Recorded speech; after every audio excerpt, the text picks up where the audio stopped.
Prison. Dans le plus terne des parloirs, deux hommes se font face. L'un visiteur de prison, l'autre détenu pour viol.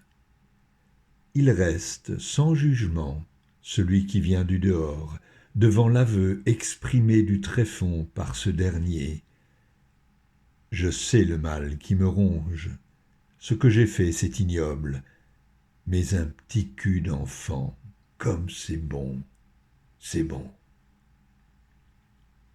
Entre eux, il y a désormais l'image d'une chair violentée dans laquelle se sont imprimés les barreaux de sa propre prison. Il lui avoue qu'elle le hante jusque dans ses nuits. Il ajoute qu'il ne sait pas s'il ne recommencera pas. Il a fallu des années au visiteur pour recevoir, sans sourciller, la boue d'une âme qui a trempé dans l'ignoble et le sordide.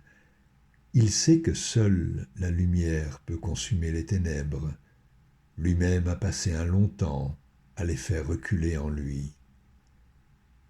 Il se souvient des moments où tout aurait pu basculer dans sa propre vie chaotique et des mains qui l'en ont prémuni. Le silence les enveloppe comme une laine dense à travers laquelle d'autres mots n'ont pas besoin d'être prononcés.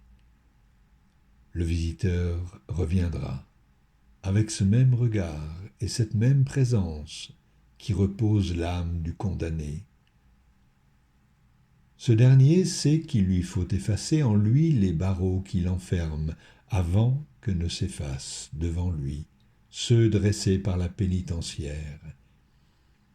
À chaque visite, un peu de lumière pénètre l'obscurité qui résiste. Peu de mots sont échangés, seuls les regards sont des leviers. À sa sortie définitive, la lumière l'éblouit, celle du jour et celle qu'il a en lui. Les soins se poursuivront dehors, comme l'indique l'obligation médicale. Le visiteur apprendra, des années après, que le prisonnier s'est marié et que ce jour-là, les vitraux inondés de lumière, la petite église.